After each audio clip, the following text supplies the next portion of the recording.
श्रावणी! केशव चीख कर उठ खड़ा हुआ। आवाज सुनते ही योगी अमृत और चंदन लाल दौड़ते हुए आए।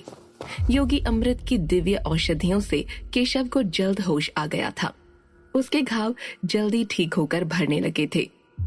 योगी अमृत, मेरी बेटी श्रावणी, बचाओ उसे बचाओ।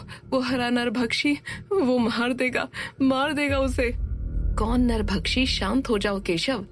नहीं योगी अमृत, मुझे बचाना होगा श्रावणी को। कहता हुआ केशव फिर से उसी जंगल की तरफ जाने के लिए पलंग से उठ खड़ा हुआ, मगर खड़े होते ही पैरों में चोट के कारण फिर से गिर पड़ा। आह! केशव अपनी बेटी को बचाने के लिए रेंगता हुआ बाहर जाने के लिए बढ़ने लगा। श्रावणी! श्रावणी! गिरने की आवाज और केशव की चीख सुन भानु दौड़ता हुआ कमरे में आया। उसके पीछे रानू भी कमरे की तरफ आई। केशव की ऐसी हालत देख हैरान परेशान योगी अमृत और चंदन लाल ने जैसे तैसे समझा बुझा कर उसे फिर से पलंग पर लिटा दिया। केशव, हमें पता है तुम्हें श्रावणी की चिंता है, पर इस वक्त तुम्हारी हालत नहीं है कि तुम हमें बताओ कि क्या हुआ है। कहाँ थे तुम? श्रावणी कहाँ है? हम करेंगे कुछ। योगी अमृत ने केशव को शांत करते हुए कहा। केशव ने सारा किस्सा कह सुनाया।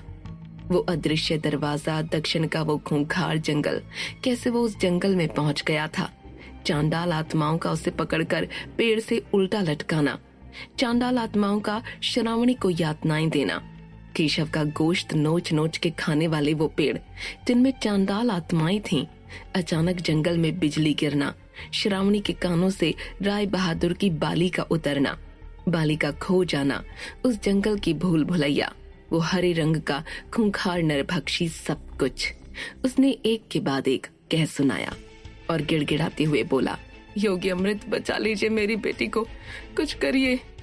वहीं राय बहादुर की वो बाली अब श्रावणी के कानों में नहीं है।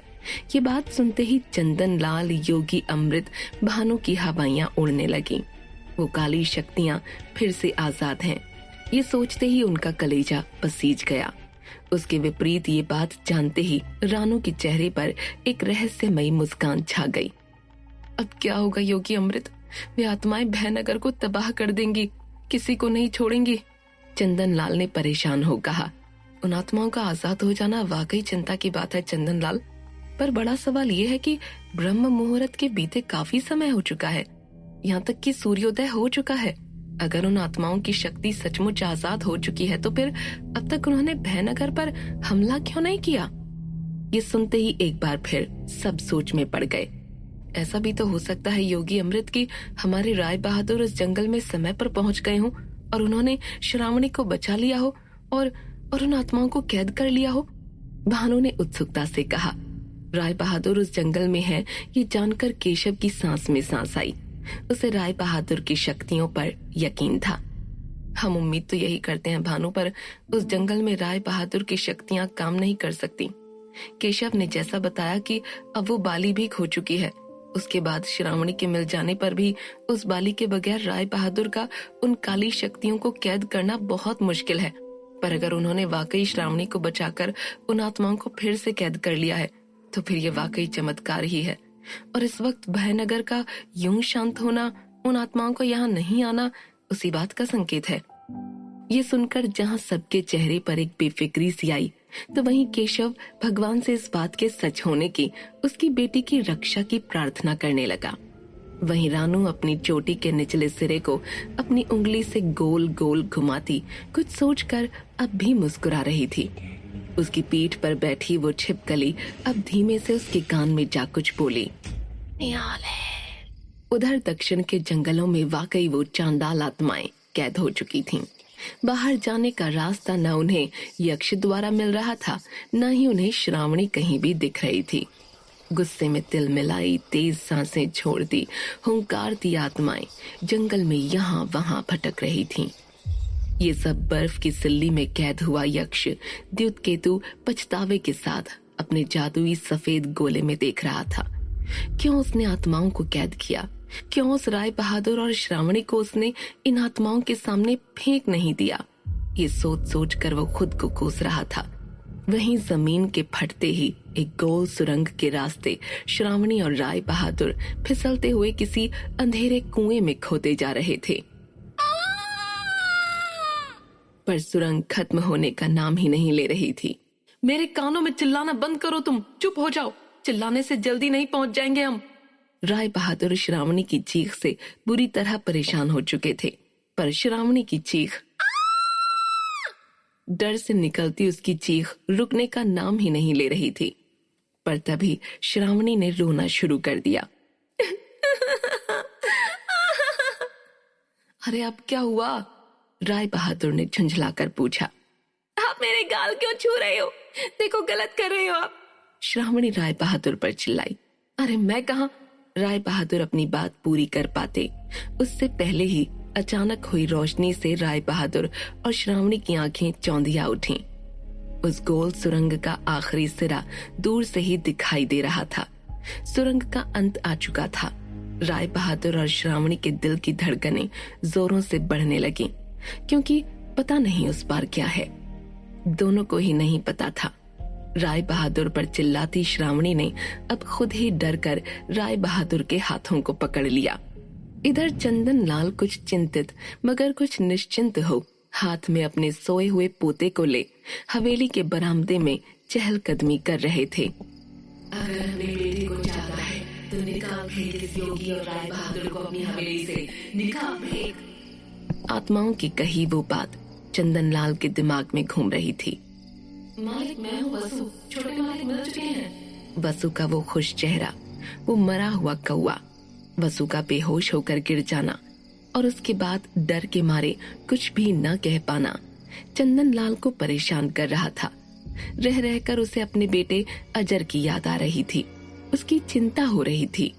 अगले ही पल जाने क्या विचार कर चंदन लाल ने अपने पोते को पालने में सुला दिया और खुद योगी अमृत के कमरे में जाकर ये देखा कि वो सो चुके हैं या नहीं। योगी अमृत को गहरी नींद में सोता देख चंदन लाल चुपचाप बिना किसी को कुछ बताए हवेली से निकल पगडंडी के रास्ते कहीं जाने लगे। हवा में उछलते हुए श्रावणी और राय बहादुर उस सुरंग से बाहर आ जमीन पर गिर पड़े। जैसा कि उन दोनों को उम्मीद थी, उस गुफा से निकलने के बाद वो फिर किसी खतरनाक जगह पर पहुंच जाएंगे। वैसा बिल्कुल नहीं हुआ। दोनों एक खूबसूरत लंबे हरे मैदान में आ पहुंचे थे। दूर तक फैली हरी घास, जिन पर उग रहे सुंदर फूलों पर रंग बिरंगी तितलियां उड़ रही थीं। आसमान के सफेद बादल और जमीन की हरियाली के बीच दूर दूर तक सुंदर ओस जमा थी। दूर खड़े वो दो पहाड़, जिनकी चोटियों पर बर्फ की परतें चढ़ी थीं। पास में बहती ये कलकल करती सुंदर झील और ये ठंडी महकती हवा। कुछ पल के लिए राय बहादुर और श्रावणी मंत्रमुग्ध हो गए। चुपचाप सब कुछ देखते रहे। इतनी शांति श्रावणी ने आज से पहले कभी भी महसूस नहीं की थी। जैसे हर तरफ सुकून था, शांति थी, सकारात्मकता थी, अच्छी शक्तियों का प्रवाह था। श्रावणी ने एक गहरी ठंडी सांस ली और उसके ऐसा करते ही अचानक उस आबो हवा में जैसे उसका रंग रूप ही बदल गया। शरीर खिल उठा। श्रावणी की बड़ी बड़ी आंखों के नीचे उभरे काले घेरे अपने आप गायब होने लगे। उसकी आंखों में फैले खून के असंख्य लाल डोरे धीरे धीरे साफ होने लगे। उसका मुरझाया चेहरा फिर से खिल उठा। उसके घने भूरे बालों को उड़ाती हवा उसके चेहरे को जैसे सहला रही हो। उसके सूखे होठों पर जैसे इन फूलों की लाली चढ़ने लगी हो। उसकी हरी आंखों में जैसे झील के पानी की चमक चढ़ गई हो। उसकी रंगत में जैसे इस चांदी सी चमकती ओस का रंग निखर आया हो। ये श्रावणी का वास्तविक स्वरूप था, जिसे उन चांडाल आत्माओं के असर ने निढाल कर दिया था। श्रावणी का ये स्वरूप देख राय बहादुर भी अवाक रह गए। अकस्मात उनके मुंह से निकल पड़ा, लाल रानी। वहीं नजारों में खोई श्रावणी ने ये सुना और सुनते ही उसने राय बहादुर को अपने पतले मुलायम हाथों से मारना शुरू कर दिया। अरे अरे क्या कर रही हो ये? अच्छा क्या कर रही हूँ मैं? मौके का फायदा उठाकर सुरंग में वो आप मेरे गालों को छू रहे थे और मुझसे पूछ रहे हो कि क्या कर रही हूँ मैं? देखो अभी हमारी शादी नहीं हुई है, आप दूर रहो मुझसे। ये सुनते ही राय बहादुर की हंसी छूट पड़ी। बहुत दिनों बाद आज राय बहादुर इतना खुलकर हंसे थे। हम तुम्हारे गाल नहीं छू रहे थे, बल्कि अपनी वो जादुई बाली तुम्हें पहना रहे थे, जिससे कि उस यक्ष की गुफा से निकलने के बाद भी वो आत्माएं तुम तक ना पहुंच पाएं, और पहुंचे भी तो तुम्हें या किसी और को कोई भी नुकसान ना पहुंच पाए। जरा अपने कान को देखो, भूल गई? आत्माएं सिर्फ उस गुफा में ही तुम्हें नहीं देख सकती थीं, मगर अब हो सकता है वो लौट आए। श्रावणी ने देखा उसके कानों में वो बाली है। अपनी मूर्खता पर शर्मिंदा होते हुए वो इधर उधर देखने लगी, लेकिन तभी अचानक राय बहादुर की आंखों में वो सुनहरी लपटें फिर से उठने लगीं। उनके दाहिने पैर में लटकते उस सोने के कड़े में भी अजीब चमक उठने लगी। उस बाली की चमक भी अपने आप बढ़ने लगी थी। ये देख राय बहादुर हैरानी से आसपास देखने लगे, मगर दूर दूर तक कहीं कोई नहीं था। बस दूर पर्वत के पास एक वीरान झोपड़ी थी, जिसे देख राय बहादुर अब और भी गहरी सोच में डूब गए। हम कहाँ हैं इस वक्त? श्रावणी ने पूछा। और ये बाली, ये आपकी आंखें, ये कड़ा, ये सब क्यों चमक रहे हैं? राय बहादुर के चेहरे पर भी अविश्वास और एक अजीब हैरानी थी। ऐसा नहीं हो सकता। राय बहादुर चारों तरफ देखने लगे, जैसे वो उस जगह से परिचित हों। उन्होंने पलटकर अब उस सुरंग की तरफ देखा, जिसके जरिए वो यहाँ पहुंचे थे। वो एक ऊंचे पहाड़ के कोने से निकल रही थी, जहाँ वापस पहुंच पाना नामुमकिन था। बताइए ना, हम कहाँ हैं? आप इतने परेशान क्यों हैं? सब ठीक है ना? हम घर कब जा सकते हैं? मुझे मेरे बापू से मिलना है, श्रावणी ने परेशान होकर कहा। वहीं राय बहादुर ये सब सुनकर भी अनसुना कर रहे थे। उस वीरान झोपड़ी की तरफ दौड़ते हुए राय बहादुर ने श्रावणी को भी जल्दी से पीछे आने को कहा और श्रावणी को हिदायत देते हुए बोले, चाहे जो हो जाए, इस बाली को अपने कान से मत उतारना। दूसरा, कोई भी पूछे मेरे ना होते हुए या मेरे सामने भी, यहाँ तक कि अगर मैं भी यहाँ किसी के सामने अगर तुमसे पूछूं, तो भी तुम मुझे पहचानने से मना करोगी। समझ गई श्रावणी? तुम मुझे यहाँ नहीं जानती। राय बहादुर ने सख्त लहजे में श्रावणी की आंखों में आंखें डाल कहा। पर श्रावणी को कुछ समझ नहीं आ रहा था। पर ऐसा क्यों कर रहे हैं आप? इन सब बातों का समय नहीं है श्रावणी, अब चलो, कहते हुए राय बहादुर श्रावणी को अपने साथ ले तेजी से उस वीरान झोपड़ी की तरफ बढ़ने लगे। रास्ते में आते हर नदी, पहाड़, चट्टान को वो ऐसे देख रहे थे जैसे वो इन सब को जानते हों। मगर जैसे जैसे वो उस झोपड़ी की तरफ बढ़ रहे थे, वैसे वैसे वो झोपड़ी आश्चर्यजनक रूप से उनसे दूर होती जा रही थी।